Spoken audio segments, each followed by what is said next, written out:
Okay, well, I'll go ahead and get started. Thanks for coming, everybody.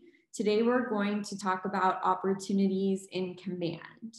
Opportunities are the same as your sales pipeline. So think of it as the tool that you can enter hot leads into to better keep track of them and hopefully convert more prospects into leads into sales.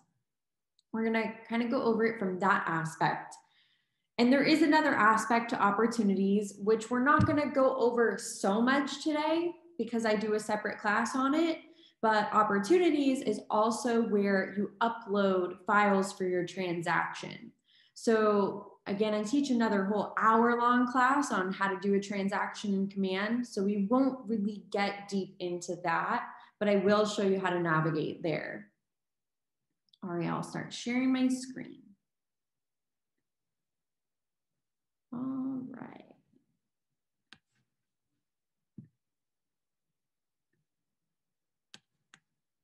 The first thing that you need to know about an opportunity is that you need to have a contact first in order to create that opportunity. So you'll want to create a contact for your lead or prospect. In case David's on this call, I have one for him. And then, let's say David and I had a conversation and he told me he's thinking of buying in 12 months from now. So whether it's 12 months, 3 months, 6 months, however long, I would want to create an opportunity for David, a sales pipeline. I can do that two ways. From the contact itself. So again, I'm just logged into agent.kw.com and I'm on David's contact.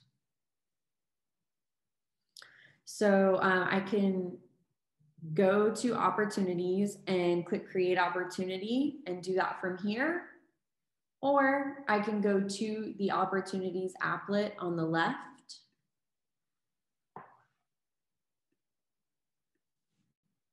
And I can click create opportunity in this section on my dashboard. If you are on a team, you will see your team name here on your opportunities dashboard. You probably will see your own name as well. And then this all opportunities and all discussions. If you're a single individual agent, you'll only see your name, all opportunities, and you may actually, I'm not sure if you'll see all discussions, but you'll at least have your name in all opportunities. So what this is I can have team opportunities, or if my Rainmaker gives me permission as a team, I'm the team member, I'm a buyer's agent. This is just for pretend, by the way, but I'm a buyer's agent on the KWPE leadership team. So if my Rainmaker gave me permission, then I will also be able to create personal opportunities that are not shared with the team. Why would I want to do that? Let's say maybe it's a personal sale, like it's my brother and my Rainmaker doesn't need to see that transaction. We've agreed that they're not going to take any of the commission on that. So that would be a personal opportunity. Likely, I'm going to share everything I get with my team and with my Rainmaker. So having that under the team allows my Rainmaker to see it. One other kind of rule with opportunities and contacts when you're on a team is that if you are on a team, you will have a personal account and a team account, and your contacts will be separated into either personal contacts or team contacts.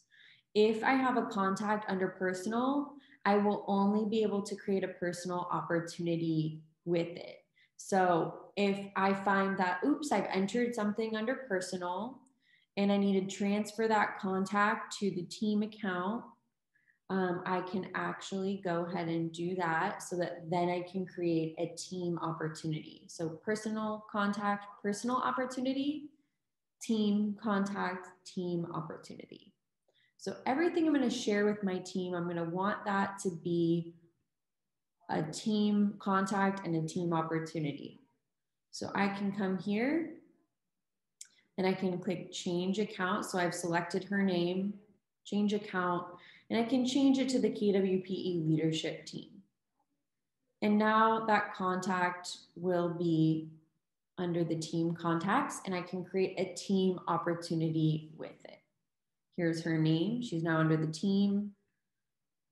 And I am the owner of that contact and the assignee. So I'm the owner. It doesn't belong to anyone else. Only team members with unlimited access can see the contacts owned by me. So regular team members with lower permission levels, they can't see it. It's to protect your ownership of your contacts, whoever is the owner and assignee. Okay, so that's a lot about teams and contacts. If you are an individual agent, you only have a personal account and you only have personal opportunities. One thing that you can do in personal, so any agent can do this. You can kind of come in here, click into the first bubble. We have these separated into cultivate, appointment, active, under contract, and closed, and listings, buyers, leases. And by the way, if it's a lease, we only represent landlords. So these are called phases. Within a phase are stages. We can't change cultivate, appointment, active, under contract, or closed, the phases, but we can actually change these phases. So I'm going to go ahead and click edit stages so we can check those out. And you can see here I have watch, nurture, and hot, and I've got these edit buttons. Okay. Why do you think you might want to change these? I know, Matt, you've changed yours and customized them. Do you want to talk a little bit about how you've customized yours to work for you? Yeah, I think so. Ultimately, we always have clients that are, actively looking, and those are the best clients to work with. But we have a ton of clients who are just like, yeah, I want to buy. I don't know what's going on with the pandemic. I'm just going to wait. So it's nice to be able to split up your opportunities into, kind of maybe looking now, maybe like 3 months out, 6 months out, or maybe even next year, so that you can easily identify where people are in their search process. So I do that a lot. I also wanted to speak to the probability that you see on the second line there. That probability helps feed as you move a client further and further to the right, meaning closer to closing escrow, that probability number will get higher and higher through each stage. And what it shows you on the very front page is it shows you your probable and potential income. Your potential income would be if everyone who in your pipeline tomorrow bought or sold a house, it would show you how much commission you would get. But obviously not everyone's going to do that. So you maybe have 2 or 3 deals that are working and getting closer and closer. So that probability as it gets higher. So for example, like once they get into escrow, you might be at 90% sure that this deal is going to close. And so your probable income will show that, what your commission will be. So it's a really great way to just kind of track exactly what your commission and your income is going to be for the coming year. That is great. Thank you, Matt, for sharing that. So as Matt was saying, there's kind of more stages in these different phases at the top. And if you scroll down, Danny, it should show numbers for each. Yeah, the very bottom a little bit more. It shows at the bottom the probable and potential just for that column. So for example, the Danielle Kyle listing, it shows, probable is 21, but potential is 42. That's because it's set at 50%. So as you get closer and closer to the right, it will change. And then I can scroll to the right here. And then the probabilities do go up. And these are some opportunities I have already created. When we create an opportunity, this is for a listing. It defaults to, if you're on a team, it's going to default to your team. If you're not on a team, your name will show up as the owner. You can see here it's defaulting to my Rainmaker as the owner, which is fine. List opportunity type is listing. You can also use buyer or landlord. this is something you can't change after saving. So if you fill this out incorrectly, you're going to have to make a new one, an archive if you've made a mistake. So you want to make sure opportunity type is correct. Client, you start to type in their name.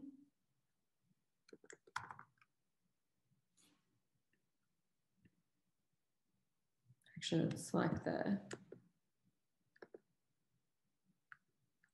contact that I just added. Co-seller, if there's a co-seller. Opportunity name. If it's a listing and you already have the address, I would also name it with the address. By the way, if there's a third seller, there is no place for that here.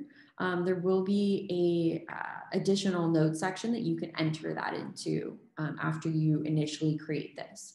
Custom tags, these are for your whatever purposes you want to use these. If you want to keep track of luxury listings or condos versus single family homes. Or repeat customers, repeat clients. Estimated close date, estimated listing price here, commission rate, and this is just for your side of the commission. Opportunity phase, this is the phase that you want to start this off in. So if you're not creating this until it's gone active, you can go ahead and select active and select your stage.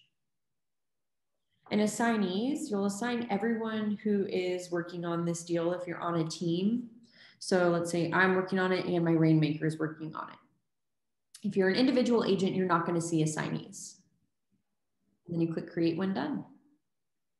And the great thing about this is that because, you know, obviously if you're only working 1 or 2 deals, it's pretty straightforward. But as you get busier and busier with additional deals that you're working and different clients looking, it really gives you a kind of a snapshot. You can like log into this and see exactly where people are and move them around. And then obviously if you're on a team, it's even more powerful because it allows like the team rainmaker to actually see where all the different deals, you know, they may be looking at 30 different deals all at once. They can see exactly where every single property or client is in the buying process. Can I ask a question? Absolutely. Yeah, where do we, I see under contract, I don't see how to move something to closed. You drag and drop. That's a great question. So I can drag it to the next stage, or I drag it up towards the top to closed. Okay. It's going to prompt me to make sure I have the correct closing date here. So. You see my screen? Oh, you're okay. looking. I got it. It's closed. And then, yeah, you do want to make sure that close date is correct. Yeah. By the way, something to note, after something has closed and you drag it to closed, and it's been about maybe 30 days, that will disappear from that section just to keep your dashboard clean. Okay. However, you can still view that in your all opportunities. So in the all opportunities section, you will see all the opportunities you've ever created except for ones that you've archived. You can also reference closed opportunities from the contact itself. It will show on the right-hand side in that opportunities section, even if it's something that's closed in the past, just so you've got your record of it and you can reference it. So there is this all opportunities view that I want to go over for a minute. I can see everything. It's a list view as opposed to this dashboard view that we were looking at. Some people prefer this.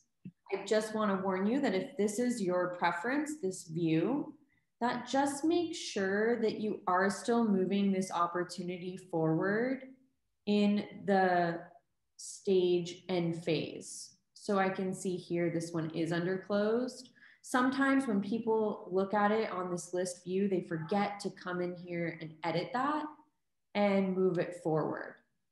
It's just easier when you're looking at it in the drag and drop, but here you have to go in there and edit. And actually, this is what I was going to show you next. So I am inside the opportunity now, and you can see seller profile. This will tell you whether somebody has downloaded your app or not. If they're a seller, they're probably not going to do that. If they're a buyer, more likely you're going to share that with them, and they will. Documents, this is where we upload, well, where we select our correct checklist and where we see our list of documents that we need to upload and submit for review. There's also offers and commissions. That's so that we can create the demand. So you will be submitting that section, you know, just prior to the close, probably after inspections. I'm going to take one step back here and go back to the pipeline view. So how do you get to where I just was from here? Let me go into these 4 that I have active. And here I have Matt 123 Main Street under staging. I simply click this blue text and then I'm inside that opportunity. And you are going to want to make sure that this information on the details tab is updated as well. It's got those important dates. The date the agreement was won, contract date, close date. This, it prompts you to fill out. So we've already done that. The property, Danny, yeah, go ahead. Can you clarify for a buyer the contract win date? Because I didn't know the answer to this. Is the contract win date the day in which you sign the buyer representation agreement, or is it the date in which you ratify a contract on a purchase? Because I didn't know. The date that you have your buyer broker agreement signed. Okay. And so it's important to add all those dates in here because this will over time start building some stats on like how quickly you're closing your client. You know, it's obviously you need to do quite a few clients, but it'll start giving you averages on how long people are searching and how often, you know, if you had an appointment date and you didn't win the agreement, it will add all that. And so, you know, the AI that Keller Williams is always talking about will start adding and giving us averages on what our office is doing, what the total company is doing, and how you're performing against those averages. That is a great insight, Matt. And that will show up over time in the report section. The point of putting these in so early on in the process, like when you're still trying to convert them into a client, is to start tracking your conversion rate on appointments and prospects and just people in your database. Maybe they don't even turn into an appointment, right?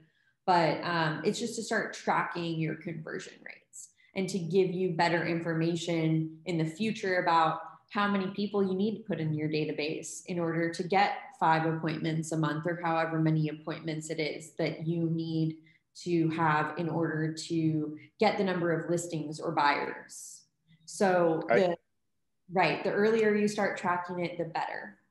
And to Danny's point, I use this as, you know, we all have weeks where we're super busy and then other weeks where we have some more bandwidth. So I always use especially for buyers, all the opportunities I have in there. I'm like, oh my gosh, I haven't talked to Sally in like 2 months. I should ping her and, you know, send her a text or call her or send her an email to check in. So it's like a great dashboard to remind you of like people that you may not have had an opportunity to connect with because you just got too busy with a listing or something, and lets you really make sure that you stay on top of it. You can also add notes to people.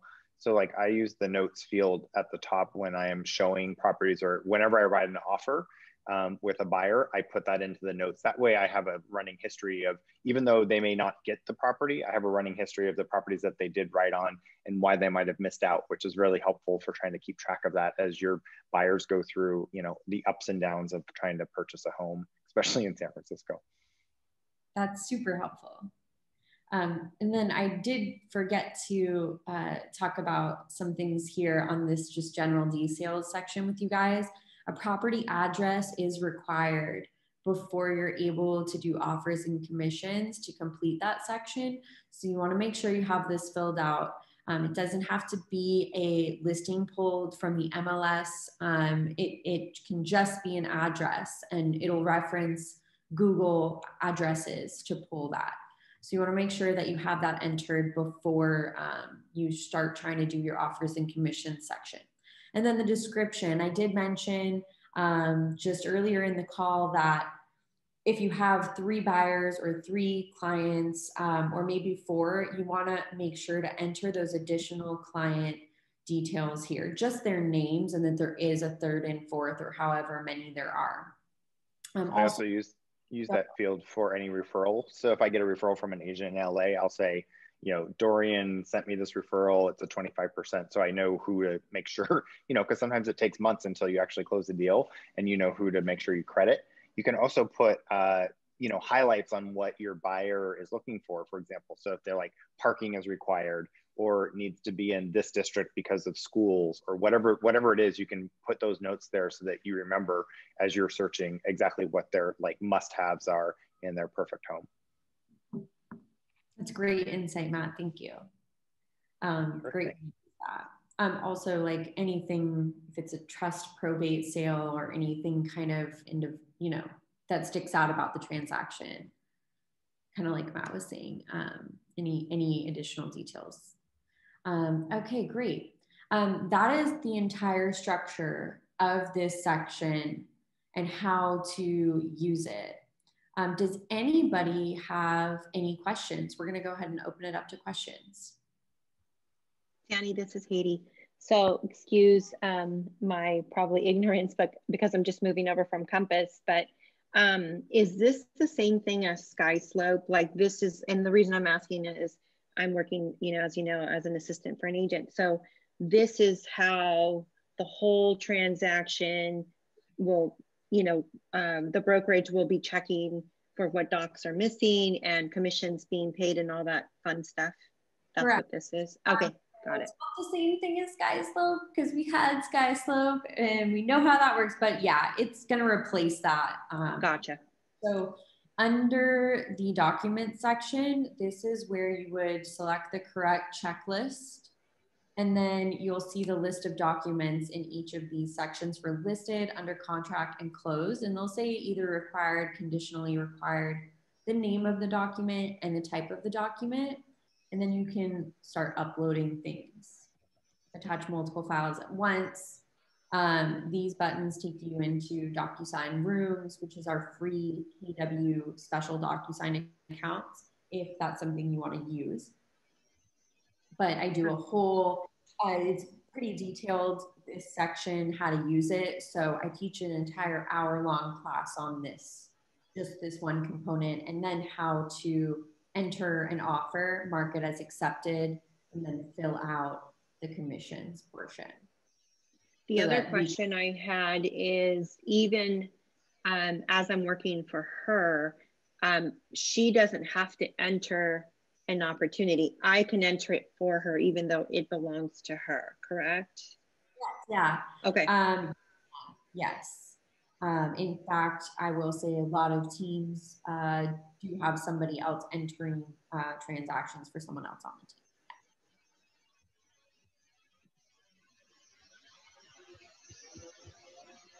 I have a question. Sorry to I just interrupt somebody. No, I just thought there was a question in the chat, but thanks, Marisa. Go ahead, ask her. So how do I, so I accidentally have somebody in twice as a buyer. How do I just, I don't want it to mess up my numbers. Is there a way to delete it or do I have to archive it? So you are going to want to archive that opportunity, whether it's from this view or if you're on that all opportunities view. Okay. If you archive something, it is deleting it. Basically for you, it is deleting it when you archive. I mean, it's not going to go. I'm sorry, lost opportunity. Is that what I'm putting? So no, you don't want to mark lost opportunity. That would be actually an opportunity that you lost for some reason. Okay. So how do I archive it then? Which view are you on? Are you on all opportunities or are you in the dashboard? So I went to the client and I saw that I have her in twice as a buyer. We actually have her in escrow, but I have an older one that we're not using. The client view is going to always show any of them, even if you have archived it. So you need to go to your dashboard and see if it's there. So I had the same issue. I had a client that actually put in as a listing instead of as a buyer, and you just have to archive the one that you don't need. But how do I do that? So come to the opportunities section here. Okay. On the left, the handshake. Yep. Yep. And go to all opportunities at the top. Okay. Okay. And do you see the two opportunities in this view? I'm looking. Where are they seeing it? Oddly, no. Do I have another? Oh, another page? So that might mean that it is already archived. You can actually filter for, if you see that filters button there, if you click on that, you can hold on, I found it. It was another page. I have another page. So okay, so there are dots on the right hand side. Yep. And then you can click that archive button. Okay, perfect. Thank you. And we don't like permanently delete it in case for some reason you want to get it back. Like what if you had almost your whole file complete, you accidentally archive it and you want to get it back. Right. But it is essentially, I mean, that's the closest you can get to deleting it. The brokerage certainly cannot see anything you archive. So if you've completed a transaction and it's closed, just drag it to close, but do not archive. Do not archive. Once you put it in closed, it will eventually just drop off that dashboard. Okay. Any other questions?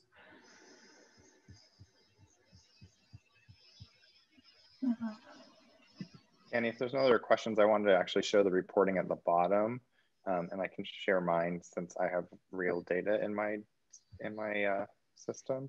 Go for it, Matt. Thank you. So as you can see, this is just kind of the report card here. Can you all see my screen?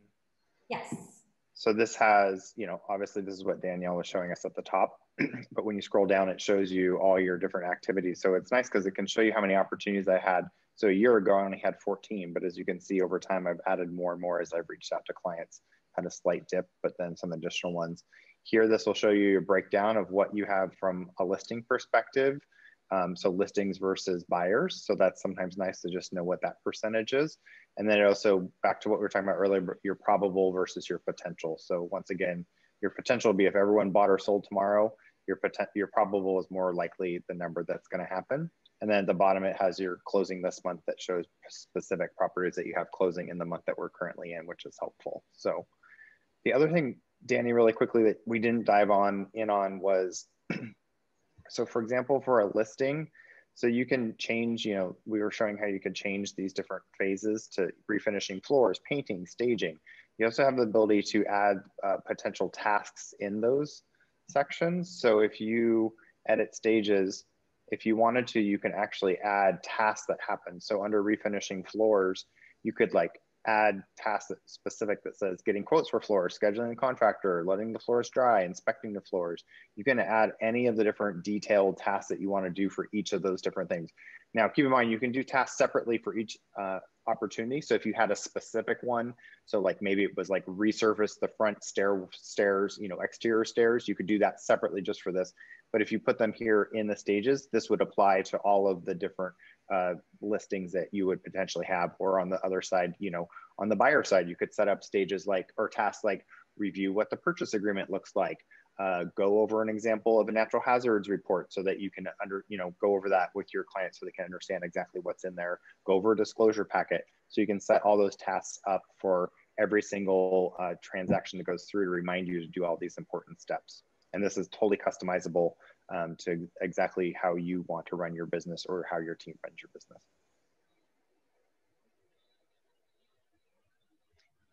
Sorry, how did you get to edit active stages? Good question. So from here, so I'm looking at the dashboard view, you hit this edit stages at the top and it's going to have all these. And you also have the ability to move stages in different orders. So maybe you paint before you refinish the floors, etc. And then you can add those stages here. It also has a client updates option, which lets you say, you can, if you click this box, and so say I get the flooring quotes done, then if I have this box marked when I say this task is complete, it's going to send an email to that client saying that, hey, we got the floor quotes. So you obviously need to decide how you want to use that in your business, but it might be a great way to say, hey, we got the disclosures. Once we get the, you know, request the disclosures, it'll send an email saying that we have them, type of thing. That might be an option.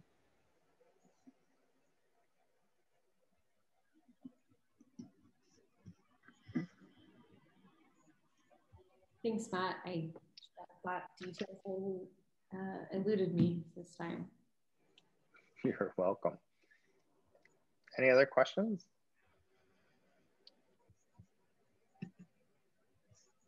I don't want to keep you guys late. It was supposed to be a 30-minute class, so 11:31, we are right on time.